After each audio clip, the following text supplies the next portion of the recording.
اس زبان کو سیکھا جا سکتا ہے.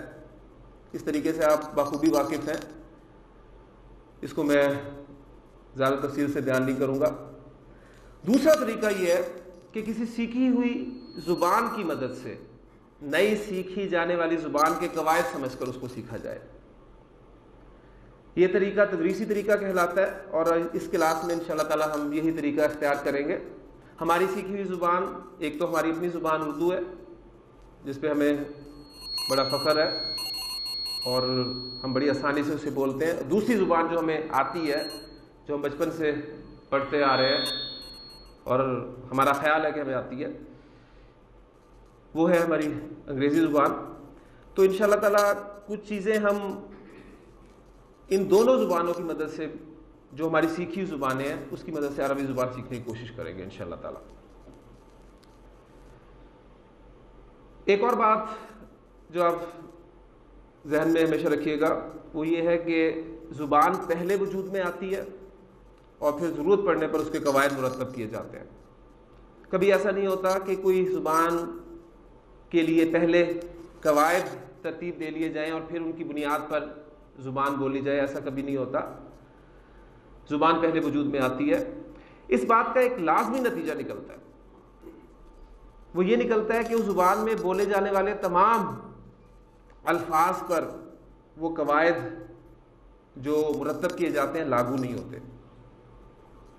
اس لیے ایک بات آپ ابھی سے اپنے ذہن میں اچھی طرح بٹھا لیں کہ آپ جب بھی عربی زبان کا یہاں کوئی قاعدہ سیکھیں گے، پڑھیں گے، یاد کریں گے، سمجھیں گے، اس قاعدے کے حوالے سے ایکسیپشن کے لیے آپ نے ذہن میں جگہ ضرور بنانی ہے.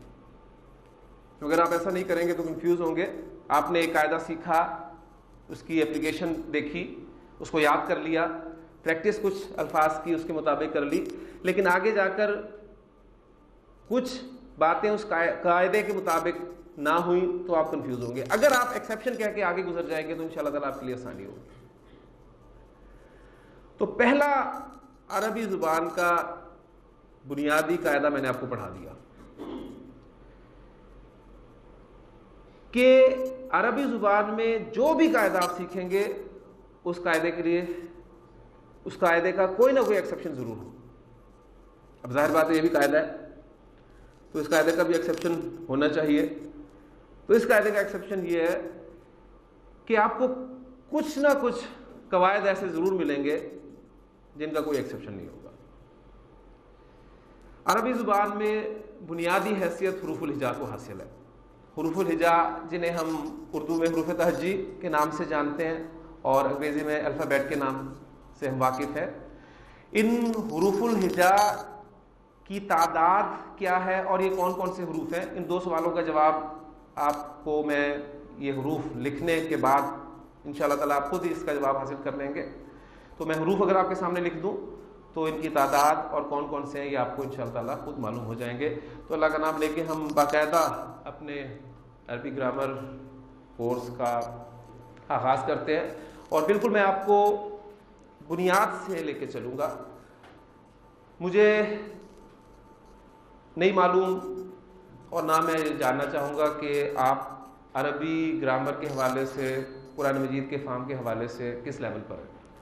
میرے سامنے ایک ہی لیول ہے، 0 لیول. میں نے آپ کو وہاں سے سٹارٹ دینا ہے. آپ کو میں نے عربی زبان کی الف بے سکھانی ہے آج انشاءاللہ تعالیٰ. اس حوالے سے پہلی چیز عربی زبان میں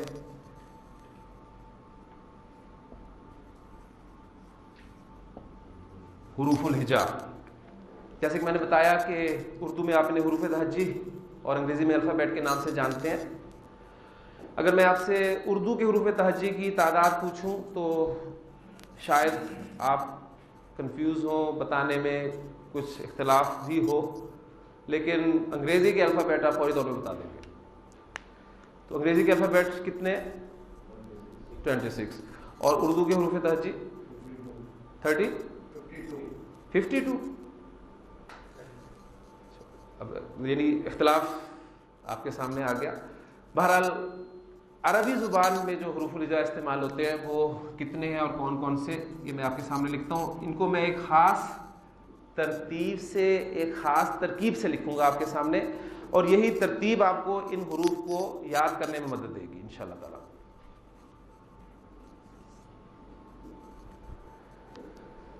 یہ حروف الہجا میں نے آپ کے سامنے بورڈ پہ لکھے ہیں، اور آپ ایک خاص ترتیب میں ان حروف کو دیکھ رہے ہیں کہ میں نے 7 حروف ایک لائن میں لکھے، اور 7 حروف کی یہ کتنی لائنز ہیں ٹوٹل؟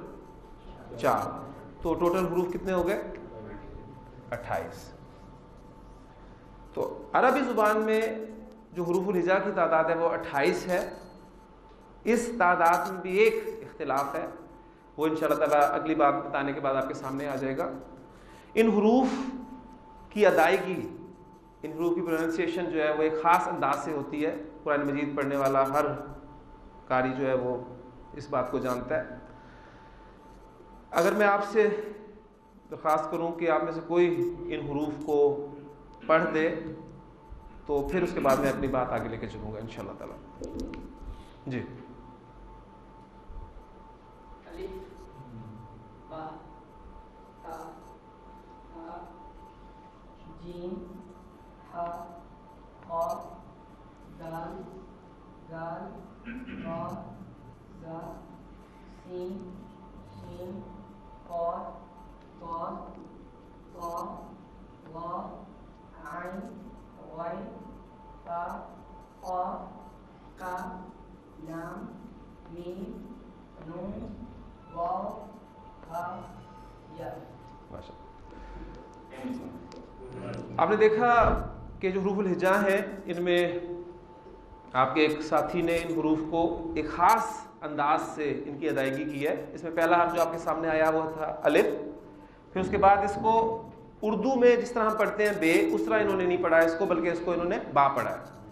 پھر اس کے بعد اگلے حرف کو پھر انہوں نے تا پڑھا، یعنی الف کے ساتھ پڑھا، پھر سا پڑھا، لیکن اگلا حرف جو آیا جسے ہم اردو میں جیم کہتے ہیں، اس کو انہوں نے جا نہیں پڑھا بلکہ جیم ہی پڑھا۔ پھر اس کے بعد اگلا حرف جو ہے پھر اس کو ہے نہیں پڑھا بلکہ ہا پڑھا۔ تو یہ کیا چکر ہے؟ ان حروف کو ہم کن حروف کو ہم الف کے ساتھ پروناؤنس کریں گے، کون سے حروف جو ہیں وہ اسی طرح پڑھیں گے جس طرح اردو میں پڑھتے ہیں؟ اس کے حوالے سے ایک چھوٹی سی بات آپ ذہن میں رکھیں گے تو انشاءاللہ تعالیٰ یہ بھی خدا آپ کا کھل جائے گا۔ ایک بات اور ذہن میں رکھیے گا کہ یہاں پر آنے سے پہلے جو کچھ آپ کو معلوم تھا اور یہاں کلاس کے اختتام کے بعد جو آپ کے علم میں اضافہ ہوا، یہ کمپیریزن آپ نے ڈیلی لازمی کرنا ہے۔ اس سے انشاءاللہ تعالیٰ آپ کو محسوس ہوگا کہ آپ کے علم میں واقعی کچھ نہ کچھ اضافہ ہو رہا ہے۔ چھوٹی سی بات ایک آپ کے سامنے رکھوں گا، دیکھیں یہ جو ہمارے حروف ہیں ان کو اگر میں اردو املا میں لکھوں، جیسے الف کو ہم لکھتے ہیں الف بے، پڑھوں گا میں اردو کے اعتبار سے اور لکھوں گا بھی اردو املا میں، بے، تے، سے، جیم، ہے، خے، دال۔ یہ 8 حروف میں نے آپ کے سامنے لکھے ہیں۔ چھوٹی سی بات ہے وہ انشاءاللہ تعالیٰ سمجھ میں آ جائے گی کہ اردو لکھائی میں جو حروف الہجا بڑی یہ پر ختم ہوتے ہیں،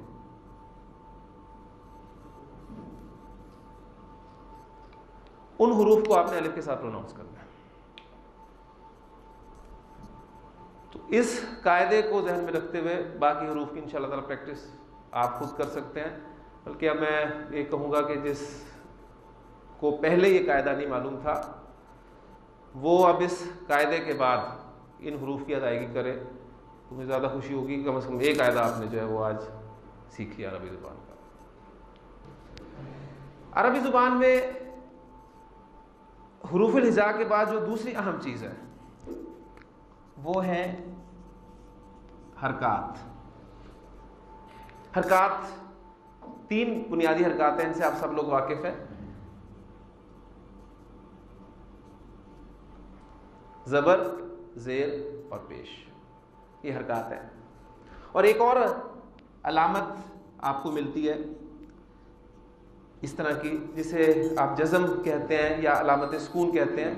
اس کلاس میں اس بورڈ پر اس علامت کے پیش کے ساتھ نہ ملنے کے حوالے سے میں علامت سکون یا جزم جو ہے وہ اس طرح کیرٹ سائن کی صورت میں ظاہر کروں گا۔ تاکہ اس کی مشابہت جو ہے وہ پیش کے ساتھ نہ ہو جائے. یہ 3 حرکات ہیں ہماری، زبر زیر پیش اور یہ علامت سکون ہے. تو جو میں نے آپ سے بات کی تھی کہ عربی حروف الہجا میں بھی اختلاف ہے، وہ اختلاف کی وجہ ایک حرف ہے اور وہ ہے حمزہ. حمزہ کسے کہتے ہیں، الف کسے کہتے ہیں، ان 2 حروف کے حوالے سے اختلاف ہے. تو نوٹ کر لیجئے کہ جب بھی حروف الہجا میں سے الف آپ کو ان تینوں حرکات یا علامت سکون کے بغیر نظر آئے گا تو اس وقت یہ الف ہوگا. جب بھی اس الف پر ان تینوں حرکات میں سے کوئی حرکت آ گئی، اس پہ زبر آ گئی، اس پہ زیر آ گئی، اس پہ پیش آ گئی، اس پہ علامت سکون آ گئی، تو اب یہ الف نہیں کہلائے گا بلکہ حمزہ کہلائے گا. تو الف اور حمزہ کا فرق یہ دوسری چیز ہے جو آج آپ نے سیکھ لی. اب میں اگر آپ کے سامنے کچھ الفاظ لکھوں تو انشاءاللہ تعالیٰ آپ اس میں سے الف اور حمزہ کو بڑی آسانی سے پہچان سکتے ہیں. اس میں نبی اکرم صلی اللہ علیہ وسلم پہ جو پہلی وحی اللہ تعالیٰ کی طرف سے نازل ہوئی تھی اس کی آیت کا پہلا لفظ جو ہے وہ آپ کے سامنے لکھتا ہوں، اقرا. اب اس اقرا ورڈ میں آپ مجھے بتا سکتے ہیں کہ الف کتنی مرتبہ استعمال ہوا ہے؟ اس میں الف ہے ہی نہیں. اس میں کیا ہے؟ اس میں حمزہ ہے.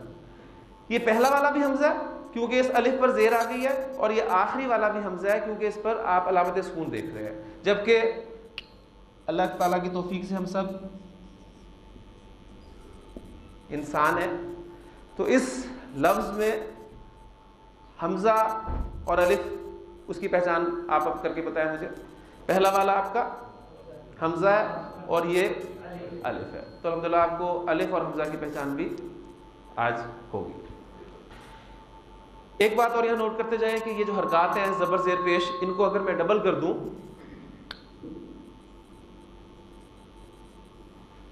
تو اب ان کو تنوین کہا جاتا ہے. تنوین، یہ ڈبل حرکات جو ہے عربی زبان میں تنوین کہلاتی ہیں. اور اس سے اگلی بات، عربی زبان میں اگر ہم اسماء کے حوالے سے بات کریں، اسم کے حوالے سے بات کریں، بہت ساری چیزیں ذہن میں رکھیے گا کیونکہ میں نے آپ کو پہلے کہا کہ ہم تدریسی طریقہ اختیار کریں گے. وہ چیزیں ہم نے سیکھی ہوئی ہیں اور انشاءاللہ تعالیٰ میں آپ کو عربی اردو میں پڑھاؤں گا. انشاءاللہ تعالیٰ اردو میں آپ پڑھیں گے، آپ کو عربی بھی آ جائے گی. اور اس حوالے سے ہمیشہ مجھے وہ بات یاد آتی ہے کہ وہ ایک صاحب نے کسی سے کہا تھا کہ یار تمہیں انگریزی سمجھ میں آتی ہے؟ اس نے کہا بالکل آتی ہے اگر اردو میں بولی جائے. تو انشاءاللہ تعالیٰ آپ کو عربی بالکل سمجھ میں آئے گی، اس لیے کہ ہم اس پوری کلاس میں اردو میں عربی پڑھیں گے، وہ آپ کو آ جائے گی انشاءاللہ تعالیٰ. تو اسم کے حوالے سے آپ سب لوگ واقف ہیں، کوئی ہے؟ عربی زبان میں 85% اسماء، اسم کی جمع ہوتی ہے اسماء، ایسے ہیں جن کے آخر میں یہ ڈبل حرکت آتی ہے، تنوین آتی ہے. یہ ایک ایڈیشنل بات ہے، اس کا اعادہ انشاءاللہ تعالیٰ آگے جا کے ہوگا، لیکن ابھی آپ ذہن میں رکھ لیں اس لیے کہ اقرا یہ فعل ہے اور انسان یہ اسم ہے. لہٰذا آپ کا غالب گمان اس اسم کے بارے میں یہی ہونا چاہیے کہ اس کے آخر میں تنوین ہوگی، کیونکہ 85% بہت بڑا حصہ ہے. اس لیے اس کے آخر میں اب یہ تنوین ڈال دوں گا. اس پہ 2 پیش بھی آ سکتے ہیں، 2 زبر بھی آ سکتے ہیں، 2 زیر بھی آ سکتے ہیں. وہ کیوں آتے ہیں یہ انشاءاللہ تعالیٰ آہستہ آہستہ آپ سیکھیں گے. تو 85% اسماء عربی زبان میں ایسے ہیں جن پہ تنوین آتی ہے.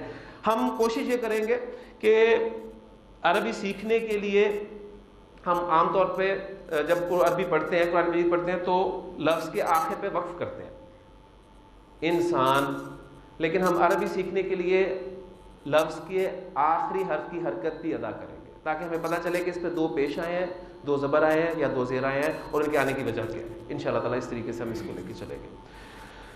حروف الہجا ان کی تعداد 28 یا 29 اور فرق الف اور حمزہ کا. اور فرق کیوں ہے یہ بات آپ کے سامنے آ گئی. دوسری بنیادی چیز حرکات، 3 حرکات زبر زیر پیش، 1 علامت سکون. اب اس سے آگے چلتے ہیں. حروف اور حرکات کے ملنے سے لفظ بنتے ہیں. اہم بات جو ہے آپ کے انہیں حروف الہجا میں سے میں کچھ حروف لے رہا ہوں اور ان پہ مناسب حرکات اور علامت سکون کی مدد سے میں انشاءاللہ تعالی الفاظ آپ کے سامنے لکھتا ہوں. سب سے پہلے میں آپ کے سامنے جس چیز سے لکھ رہا ہوں اس کے لیے میں قاف، لام، میم 3 حروف لیتا ہوں، یہاں سے ان پہ مناسب حرکات لگاتا ہوں اور یہ مجھے پتہ چل چکا ہے کہ 85% اسماء پہ تنوین آتی ہے اس کے آخر میں. تو لفظ آپ کے سامنے آ گیا قلم، قلمن ہم اسے بولیں گے. پھر الف، نون، سین، الف اور نون، اس پہ مناسب حرکات. لفظ بن گیا آپ کے سامنے انسان. پھر اسی طرح وہ جو اقرا ہم نے ورڈ لکھا تھا اس کے لیے بھی انہی حروف الہجا میں سے حروف میں نے لیے تھے. اقرا. پھر ایک لفظ قرآن مجید میں آپ نے کثرت سے دیکھا ہے فی. تو یہ تمام حروف الہجا مناسب حرکات کے بعد لفظ بنانے کے کام آتے ہیں. تو اگلی بات جو آپ کے سامنے آئی ہے وہ یہ ہے کہ حروف اور حرکات کے ملنے سے لفظ بنتے ہیں. لفظ کس طرح بنتے ہیں؟ حروف اور حرکات کے ملنے سے لفظ بنتے ہیں. ایک لفظ بڑا اہم ہے، اس کے حوالے سے بھی آپ کو تھوڑا سا میں تعارف کراتا چلوں. یہاں سے میں آپ کے سامنے کاف، تا، الف اور با ان پہ مناسب میں حرکات لگاتا ہوں کیونکہ لفظ بن کے آپ کے سامنے کتاب. کتاب کا چھوٹا سا ایک تعارف میں آپ سے کراتا چلوں تاکہ آپ کے سامنے آئے کہ قرآن مجید ہمارے لیے ہدایت کس طرح ہے.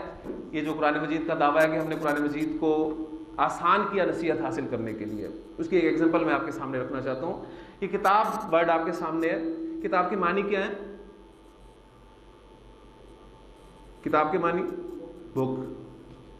اور بک کسے کہتے ہیں؟ جسے پڑھا جائے کتاب کو کہتے ہیں. وہ کتاب اس سے آپ سب لوگ واقف ہیں، لیکن دوسری کتاب جس کا تعارف میں آپ کو کرانا چاہتا ہوں وہ کتاب میری اور آپ کی زندگی کی کتاب. یہ وہ کتاب ہے جس کے رائٹر، آتھر میں، آپ ہم سب خود ہیں. ہم اپنی اس کتاب زندگی کا ایک صفحہ روزانہ کھولتے ہیں اور وہ آج کھل چکا ہے. ہماری آنکھ کھلتے ہی وہ کھل چکا ہے اور اس کتاب زندگی کو ہم نے لکھنا شروع کر دیا. ہم روزانہ اس کتاب زندگی کا ایک صفحہ لکھتے ہیں اور پھر پلٹ دیتے ہیں، پھر لکھتے ہیں، پھر پلٹتے ہیں، پھر لکھتے ہیں، پھر پلٹتے ہیں. اور اس کتاب کا والیوم آپ جانتے ہیں کہ مختلف لوگوں کے اعتبار سے مختلف ہو سکتا ہے. اب یہی وہ کتاب ہے جو آنکھ بند ہوتے ہی، ہماری آنکھ بند ہوتے ہی ہمارے ساتھ بند کر دی جائے گی. یعنی اس دن ہم اپنی اس کتاب زندگی کا آخری صفحہ لکھ رہے ہیں اور پھر قیامت کے دن یہی کتاب اللہ تعالیٰ بندے کے ہاتھ میں دے گا اور کہے گا کہ اقرا کتابک، پڑھ اپنی کتاب، کفا بنفسک الیوم علیک حسیبا، آج تو اپنا حساب کرنے کے لیے خود کافی. اور قرآن مجید کا ہر قاری یہ بات جانتا ہے کہ یہ کتاب جو ہے انسان کو یا تو بڑے اعزاز کے ساتھ اس کے سامنے سے اس کے دائیں ہاتھ میں تھمائی جائے گی، یا پھر یہی کتاب جو ہے وہ اس کتاب کو انسان لینے سے اوائڈ کرے گا تو یہ کتاب اس کی پیٹھ کے پیچھے سے اس کے بائیں ہاتھ میں تھمائی جائے گی. بڑا خوبصورت نقشہ قرآن مجید نے 2 مقامات پہ اس منظر کو پیش کیا ہے. ایک آپ کے سامنے سورۃ الانشقاق میں الفاظ ہیں کہ فَأَمَّا مَنْ أُوتِيَ كِتَابَهُ بِيَمِينِهِ فَسَوْفَ يُحَاسَبُ حِسَابًا يَسِيرًا، پس جسے اس کی کتاب اس کے دائیں ہاتھ میں دی جائے گی تو اس کا تو آسان حساب لیا جائے گا. اور اس آسان حساب کو نبی کریم صلی اللہ علیہ وسلم نے حضرت عائشہ صدیقہ رضی اللہ عنہا کی روایت کے مطابق بیان کیا کہ آسان حساب یہ ہوگا کہ بندے کے نامہ اعمال پر نظر ڈالی جائے گی، اس کی نیکیوں کو اپریشیٹ کیا جائے گا، اس کی کوتاہیوں کو، غلطیوں کو درگزر کیا جائے گا اور انسان کو جنت میں بھیج دیا جائے گا. اور پھر آپ صلی اللہ علیہ وسلم نے فرمایا تھا کہ عائشہ رضی اللہ تعالیٰ عنہ کہ جس کا حساب شروع ہو گیا فقط ہلاکا، تو وہ تو ہلاک ہو گیا۔ تو پہلی بات کہ جس کی کتاب اس کے دائیں ہاتھ میں دی جائے گی فسوف یحاسب حسابا یسیرا، اس کا آسان حساب لیا جائے گا، وینقلب الی اہلہ مسرورا، اور وہ خوشی خوشی اپنے گھر والوں کی طرف لوٹے گا۔ اور اسی بات کو سورۃ الحاقہ میں اللہ تعالیٰ نے اور خوبصورت انداز میں پیش کیا کہ فَأَمَّا مَنْ أُوتِيَ كِتَابَهُ بِيَمِينِهِ فَيَقُولُ هَاؤُمُ اقْرَءُوا كِتَابِيَهْ، پس جس کی کتاب اس کے دائیں ہاتھ میں دی جائے گی تو خوشی سے کہے گا دیکھو پڑھو، یہ لو میری کتاب پڑھو، دیکھو میری کتاب، دیکھو میرا رزلٹ کارڈ، انی ظننت انی ملاق حسابیہ، مجھے یقین تھا کہ میں اپنا حساب، اپنا رزلٹ پا کے رہوں گا۔ فَهُوَ فِي عِيشَةٍ رَاضِيَةٍ فِي جَنَّةٍ عَالِيَةٍ قُطُوفُهَا دَانِيَةٌ، وہی جو آسان حساب کے بدلے میں اب جو کچھ مل رہا ہے نا، فَهُوَ فِي عِيشَةٍ رَاضِيَةٍ قُطُوفُهَا دَانِيَةٌ کُلُوا وَاشْرَبُوا هَنِيًّا بِمَا أَسْلَفْتُمْ فِي الْأَيَّامِ الْخَالِيَةِ، اور اسے کہا جائے گا کھاؤ پیو مزے لے کر ان اعمال کے بدلے میں جو تم گزرے دنوں میں کرتے آئے ہو۔ اور اس کے برعکس وہ شخص بھی ہے جس کو اس کی کتاب، اس کا نام ہے اعمال، اس کے بائیں ہاتھ میں دیا جائے گا، جسے سورۃ الاشقاق میں فرمایا کہ وَأَمَّا مَنْ أُوتِيَ كِتَابَهُ وَرَاءَ ظَهْرِهِ، اس کی پیٹھ کے پیچھے سے جسے اس کی کتاب پکڑائی جائے گی فَسَوْفَ يَدْعُو ثُبُورًا، تو وہ موت پکارے گا، وَيَصْلَىٰ سَعِيرًا، اور جہنم میں چلے گا۔ اور سورۃ الحاقہ میں اس کو بتایا وَأَمَّا مَنْ أُوتِيَ كِتَابَهُ بِشِمَالِهِ فَيَقُولُ يَا لَيْتَنِي لَمْ أُوتَ كِتَابِيَهْ، اور جسے اس کی کتاب اس کے بائیں ہاتھ میں دی جائے گی وہ کہے گا کاش مجھے میری کتاب دی ہی نہ جاتی، وَلَمْ أَدْرِ مَا حِسَابِيَهْ، اور مجھے میرا حساب معلوم ہی نہ ہوتا، یا لیتہا کانت القاضیہ، اور اے کاش وہ جو موت مجھے ایک دفعہ مل گئی تھی وہی میرا کام چکا دیتی، میرا کام وہی تمام کر دیتی، مجھے دوبارہ نہ لایا جاتا۔ اب مجھے یہ بتائیں کہ یہی نصیحت ہے قرآن مجید کی، اس کے لیے کوئی لمبی چوڑی تفاسیر پڑھنے کی ضرورت نہیں۔ ان آیات کا اگر ترجمہ آپ کو ڈائریکٹ آتا ہے، ذہن میں رکھیے گا ترجمہ، کسی بھی زبان کا ترجمہ کبھی بھی اس زبان کا نعم البدل نہیں ہو سکتا۔ آپ پڑھیں وہ الفاظ آپ کے اندر اتر رہے ہوں خود، کیا ہی مزہ آئے گا آپ کو۔ اور ان آیات کے حوالے سے جب یہ الفاظ آپ کے سامنے آئیں گے تو اس کے لیے کوئی لمبی چوڑی تفسیر کی کنسلٹ کرنے کی آپ کو ضرورت نہیں ہے، صرف اپنے آپ کو اس جگہ پر رکھ کر دیکھیں کہ میں کیا کر رہا ہوں، میں اپنی اس کتاب کو کس ہاتھ میں لینے کے کام کر رہا ہوں، میں تیاری کیا کر رہا ہوں، کیا یہ کتاب مجھے دائیں ہاتھ میں ملنے کا چانس ہے، یا اللہ نہ کرے، اللہ نہ کرے دوسری صورت میں میرے ساتھ کیا ہوگا۔ تو یہ قرآن مجید کی نصیحت ہے، اس کے لیے قرآن مجید نے فرما دیا کہ وَلَقَدْ يَسَّرْنَا الْقُرْآنَ لِلذِّكْرِ فَهَلْ مِن مُدَّكِرٍ، ہم نے قرآن کو آسان کر دیا ہے نصیحت حاصل کرنے کے لیے، تو کیا کوئی ہے نصیحت قبول کرنے والا؟ اور الحمدللہ ہم سب اس کے جواب میں یہاں پر بیٹھے ہیں کہ یس وی آر، ہم اس نصیحت کو قبول کرنے کے لیے اللہ یہاں پر آئے ہیں، اور دعا کریں اللہ تعالیٰ سے کہ اللہ ہمارے لیے آسانی فرما۔ اور بڑی خوبصورت دعا ہے اس حوالے سے، میں اب آپ کے سامنے اب وہ بورڈ پہ لکھوں گا تاکہ آپ کو یہ اندازہ بھی ہو جائے اور احساس بھی ہو جائے اور اس کی اہمیت واضح ہو جائے کہ یہ کوئی معمولی کام نہیں ہے جس کے لیے آپ یہاں پر آئے ہیں۔ سب سے پہلی بات جو میں نے آپ کے سامنے رکھی کہ آپ اللہ تعالیٰ کی توفیق سے، خصوصی فضل و کرم سے یہاں تشریف لائے۔ بہت، میں فیصل آباد میں جہاں بھی گیا ہوں، جس جگہ بھی گیا ہوں، میں نے اس کلاس کے حوالے سے بینر پڑھا، جس چوک میں، جس جگہ سے میں گزرا ہوں، مجھے ڈاکٹر عبدالسمیع صاحب کے درس اور عربی گرامر کی کلاس کے حوالے سے بینر لگا ہوا ملا۔ تو آپ مجھے ذرا یہ بتائیے کہ کیا پورے فیصل آباد کی اللہ تعالیٰ کے کلام سے محبت کرنے والوں کی تعداد بس اتنی سی؟ کتنے لوگوں نے اس بینر کو پڑھ کر اس کلاس میں آنے کا ارادہ کیا ہوگا؟ لیکن وہ یہاں پر نہ آ پائے۔ آپ لوگ جو یہاں پر بیٹھے ہیں، کیوں؟ یقیناً آپ خاص لوگ ہیں جنہیں اللہ تعالیٰ نے اس کے لیے چنا ہے. اس پہ اللہ تعالیٰ کا تہ دل سے شکر ادا کرے اور اسی سے دعا کرے کہ اللہ تیری توفیق سے ہم یہاں پر آ ہی گئے ہیں تو ہمارے لیے آسانی فرمانا. ربی یسر بڑی خوبصورت دعا ہے جو عام طور پر مدارس میں سکھائی جاتی ہے.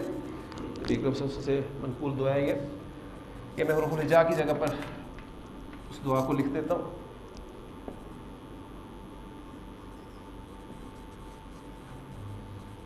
رب یسر، اے میرے رب آسانی فرمانا.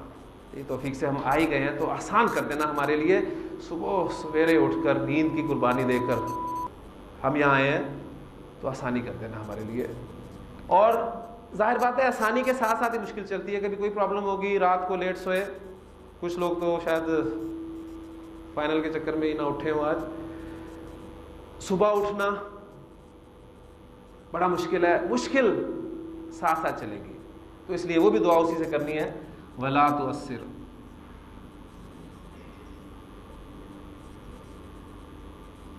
رب یسر ولا تؤثر، اے میرے رب آسانی فرمانا اور مشکل نہ فرمانا.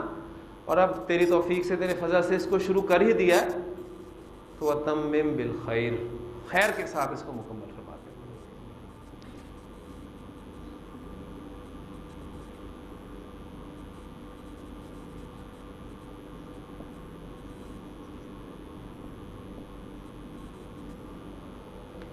رب یسر ولا تعسر وتمم بالخیر.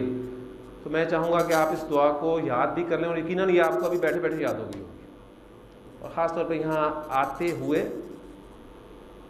پڑھیں، یہاں بیٹھ کر پڑھیں اور اپنی ہر نماز کے بعد اس دعا کو پڑھیں.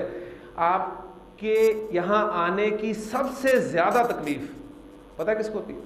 شیطان کو. سب سے زیادہ تکلیف شیطان کو ہوتی ہے، کیونکہ یہ پرسنالٹی، آج ہی ہم نے سورہ ابراہیم میں وہ واقعہ ہی پڑھا ہے کہ اس دن قیامت کے دن جب فیصلہ کر دیا جائے گا اور شیطان کو اس کے پیروکاروں کے ساتھ جہنم میں بھیج دیا جائے گا، تو اس وقت وہ کہے گا کہ دیکھو ایک اللہ نے بھی تم سے وعدہ کیا تھا تو اس نے تو اپنا وعدہ سچ کر دکھایا، ایک میں نے بھی تم سے وعدہ کیا تھا اور میں نے وعدہ خلافی کی. اب مجھے ملامت نہ کرو، ولا تلومونی ولوموا انفسکم، اپنے آپ کو ملامت کرو.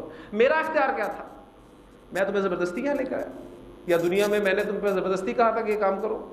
میں نے تو صرف ایک تمہیں دعوت دی تھی، ٹیمپٹیشن تمہارے سامنے رکھی تھی، اور یہ پھر اس کے بعد تمہارا اختیار تھا کہ تم نے اس کو چوز کیا. تو سب سے زیادہ جو ہے مصیبت، مسئلہ، تکلیف وہ شیطان کو ہے، کیونکہ اس نے اللہ تعالیٰ کو چیلنج کیا تھا اسی انسان کی وجہ سے. بڑے خوبصورت الفاظ ہیں سورۃ الاعراف کے کہ اس نے کہا تھا کہ فَبِمَا أَغْوَيْتَنِي، اے میرے رب جس کی وجہ سے تو نے مجھے گمراہ کیا ہے، میں بھی تجھے کہتا ہوں کہ لَأَقْعُدَنَّ لَهُمْ صِرَاطَكَ الْمُسْتَقِيمَ، کہ میں بھی ضرور بضرور ان کے لیے گھات لگا کر تیرے سیدھے راستے پر بیٹھوں گا. ثُمَّ لَآتِيَنَّهُم مِّن بَيْنِ أَيْدِيهِمْ، پھر میں ان پر حملہ آور ہوں گا ان کے سامنے سے، وَمِنْ خَلْفِهِمْ، ان کے پیچھے سے، وَعَنْ أَيْمَانِهِمْ، ان کے دائیں طرف سے، وَعَنْ شَمَائِلِهِمْ، اور ان کی بائیں جانب سے، وَلَا تَجِدُ أَكْثَرَهُمْ شَاكِرِينَ، اور اے اللہ تو ان میں سے اکثر کو شکر کرنے والا نہیں پائے گا. تو وہ جو سیدھے راستے پر اس نے کہا تھا کہ میں لازماً بیٹھوں گا، اور عربی زبان میں تاکید کا اخیر اسلوب جو ہے وہ اس طریقے سے ظاہر ہوتا ہے کہ شروع میں لام لگایا جاتا ہے، فعل کے شروع میں، فعل مضارع کے شروع میں لام، اور اینڈ پر نون مشدد، شد والا نون، تو اس سے آخر تاکید جو ہے وہ ظاہر ہوتی ہے. اس نے کہا لَأَقْعُدَنَّ، میں ضرور بھی ضرور بیٹھوں گا. اور وہ سیدھا راستہ کیا ہے؟ آپ ہر نماز میں اللہ تعالیٰ سے دعا مانگتے ہیں کہ اہدنا الصراط المستقیم، اہدنا الصراط المستقیم، اہدنا الصراط المستقیم، اللہ میں سیدھا راستہ دکھا، سیدھا راستہ دکھا. وہ سیدھا راستہ کیا ہے؟ آپ قرآن مجید سورۃ الفاتحہ کے بعد کیا شروع ہو جاتا ہے؟ الف لام میم ذالک الکتاب لا ریب فیہ ھدی للمتقین، یہ ہے سیدھا راستہ. تو اس سیدھے راستے پر تو آپ کو شیطان بیٹھا ہوا لازماً ملے گا، اور پھر وہ آپ پر حملہ آور ہوگا آپ کے سامنے سے، آپ اسے ہٹائیں گے، پیچھے سے آ جائے گا، کوئی بہت اہم کام یاد کرا دے گا، وہاں سے آپ اسے ٹالیں گے تو پھر دائیں طرف سے آ جائے گا، اور بھی نیک کام ہے، چلو کچھ اور کر لیتے ہیں، یہ بھی نیکی کا کام ہے۔ وہاں سے آپ اس کا داؤ ہٹائیں گے تو بائیں طرف سے آئے گا، آخر آپ کو چاروں طرف سے گھیرنے کی کوشش کرے گا، اور ہو سکتا ہے اپنی کوشش میں کامیاب ہو جائے۔ اسی لیے نبی اکرم صلی اللہ علیہ وسلم کو اللہ تعالیٰ نے قرآن مجید میں واحد کے سیغے سے خطاب کر کے فرمایا کہ فَإِذَا قَرَأْتَ الْقُرْآنَ فَاسْتَعِذْ بِاللَّهِ مِنَ الشَّيْطَانِ الرَّجِيمِ۔ اے نبی صلی اللہ علیہ وسلم، جب بھی آپ قرآن مجید پڑھیں تو اللہ کی پناہ مانگ لیا کریں شیطان بدوس سے، اور آپ صلی اللہ علیہ وسلم کی وساطت سے ہم سب کو حکم ہے کہ ہم جب بھی قرآن مجید پڑھنے کے لیے بیٹھیں اس کے لیے کوشش کریں تو اللہ تعالیٰ کی پناہ ضرور مانگ لیا کریں شیطان بدوس سے، کیونکہ اس کا یہ چیلنج ہے۔ اس لیے علماء کہتے ہیں کہ قرآن مجید پڑھنے کے لیے تعوذ یعنی اعوذ باللہ من الشیطان الرجیم کا پڑھنا واجب ہے۔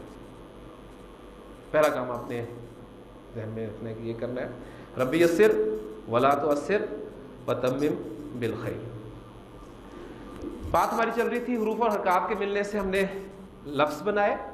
لفظ یہ آپ کے سامنے میں نے 1 2 3 4 5 الفاظ لکھے۔ ایک بات اور سن لیجئے گا کہ جب بھی کسی زبان کے قواعد مرتب کیے جاتے ہیں تو اس زبان میں استعمال ہونے والے تمام بامانی الفاظ ان کی گروپنگ کر لی جاتی ہے، ٹھیک ہے؟ اس لیے کہ حروف اور حرکات کے ملنے سے جو لفظ بنتے ہیں وہ 2 طرح کے ہوتے ہیں، کچھ بامانی ہوتے ہیں اور کچھ بے معنی ہوتے ہیں۔ اب یہ سارے الفاظ جو میں نے آپ کے سامنے لکھے ہیں یہ بامانی الفاظ ہیں۔ اب چونکہ ہمارا اسکوپ قرآن مجید کو سمجھنا ہے، لہٰذا بے معنی الفاظ کو ہم اپنی اس کلاس میں نہیں پڑھیں گے کیونکہ ہم اپنے سلیبس سے باہر کرتے ہیں۔ تو عربی زبان میں استعمال ہونے والا ہر بامانی لفظ کلمہ کہلاتا ہے۔ عربی زبان میں استعمال ہونے والا ہر بامانی لفظ کلمہ کہلاتا ہے۔ اور جو میں بات کر رہا تھا کہ جب بھی کسی زبان کے قواعد مرتب کیے جاتے ہیں تو اس زبان میں استعمال ہونے والے تمام بامانی الفاظ کی گروپنگ کر لی جاتی ہے۔ یہ گروپنگ اب مختلف زبانوں میں مختلف انداز سے کی جاتی ہے۔ انگریزی میں بڑی آسانی سے آپ اس کو سمجھ سکتے ہیں، آپ کے پارٹس آف اسپیچ جو ہیں وہ یہ وہی تقسیم ہے اور ان کی تعداد آپ کو پتہ ہے کہ 8 ہے۔ عربی، اردو اور فارسی اس میں یہ ترکیب اس میں یہ جو ڈویژن ہے تقسیم وہ 3 کی ہے، اسم، فعل اور حرف۔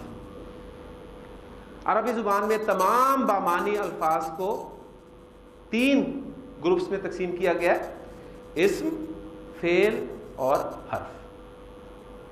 اسم کسے کہتے ہیں؟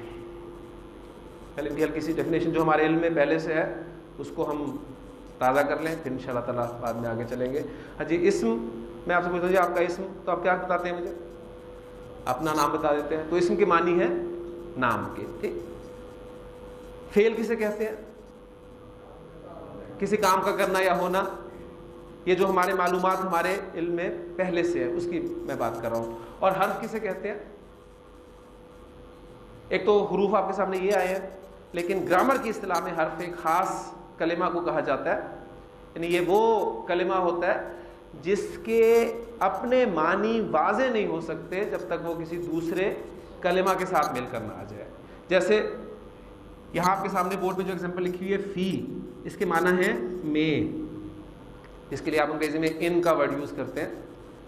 اب میں ایک معنی رکھتا ہے لفظ، لیکن یہ میں کو میں آپ کے سامنے یہاں پر 100 مرتبہ چھوڑ کر 1000 مرتبہ اس کی رٹ لگا دوں، آپ کے سامنے اس کا مفہوم نہیں کلیئر ہو سکتا۔ لیکن جب میں آپ کو کہتا ہوں کمرے میں تو بات کلیئر ہوتی ہے۔ اسم، انسان، کسی چیز کا نام، کسی شخص کا نام، کسی جگہ کا نام، کسی صفت کا نام، کسی کام کا نام۔ یہ تفصیل سے انشاءاللہ تعالیٰ ہم اس کو کل پڑھیں گے۔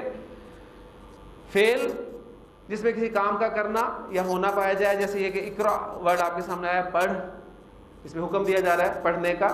اور حرف جو اپنے معنی اس وقت تک واضح نہیں کر سکتا جب تک کسی دوسرے کلمہ کے ساتھ مل کر نہیں آئے گا۔ ہم اپنی اس کلاس میں جو ترتیب رکھیں گے وہ یہ رکھیں گے کہ اسم کو پہلے سٹارٹ کریں گے انشاءاللہ تعالیٰ، اس کے متعلق قواعد اکٹھے کریں گے. عربی زبان کی خصوصیت ایک یہ ہے کہ عربی زبان میں جملہ فعل کے بغیر بھی بن جاتا ہے. نہ تو انگلش میں بنتا ہے نہ اور کسی زبان میں بنتا ہے. عربی زبان میں فعل کے بغیر بھی جملہ مکمل ہو جاتا ہے. اس لیے اسم مکمل کرنے کے بعد انشاءاللہ تعالیٰ جو ایک ماہ کے اندر اندر ہمارا مکمل ہو جائے گا. آپ قرآن مجید کے بہت سارے جملے یہاں بورڈ پر دیکھیں گے اور خود ان کا انالیسس کریں گے انشاءاللہ تعالیٰ اسم پڑھنے کے بعد ہی. اس کے بعد ہم فعل شروع کریں گے اور پھر فعل کو تفصیل سے پڑھیں گے, اور حرف جو ہے وہ ہم اس کو درمیان میں رکھیں گے, یعنی اسم پڑھتے ہوئے بھی حرف پڑھ لیں گے, کیونکہ اس کا حرف کی آپ کے سامنے ایک پہچان بھی آ گئی ہے کہ یہ کسی دوسرے کلمہ کے ساتھ مل کر ہی اپنا مفہوم واضح کرے گا. اور فعل پڑھتے ہوئے بھی ہم مختلف حروف پڑھیں گے. تو اب تک جو میں نے کچھ پڑھا ہے اس کو میں آپ کے سامنے ریوائز کر دوں. میری خواہش یہ ہوگی, آپ سے میں درخواست بلکہ میں کہوں گا کہ کروں گا کہ اگر آپ نے آج کے لیکچر میں یہ محسوس کیا کہ آپ کو عربی آ سکتی ہے, ایک تو قرآن نے تو بتا دیا نا کہ عربی ہے ہی بہت آسان نصیحت حاصل کرنے کے لیے, لیکن انسان جب تک کچھ کر کے نہ دیکھے اس وقت تک اس کا یقین پختہ نہیں ہوتا. تو اگر آپ کو اندازہ ہوا ہو تھوڑا بہت بھی کہ آپ عربی سمجھ سکتے ہیں, کچھ امید پیدا ہوئی ہے, تو ایک کام آپ کیجیے گا کہ لازماً کل اپنے ساتھ کسی ایک نہ ایک ساتھی کو پکڑ کے ضرور لائیے گا. یہ جگہ میری خواہش ہے کہ ہمیں کم پڑ جائے اور ہم اپنی کلاس ہال میں شفٹ کریں. میرا ارادہ یہ ہے اللہ تعالیٰ کے فضل سے, اس کی توفیق سے, کہ میں نے یہاں پر جو وقت دینا ہے آپ کے لیے اس میں آپ کو میکسیمم آسان طریقے سے عربی قواعد سکھا سکوں. اللہ تعالیٰ میرے لیے بھی آسانی فرمائے, آپ کے لیے بھی آسانی فرمائے.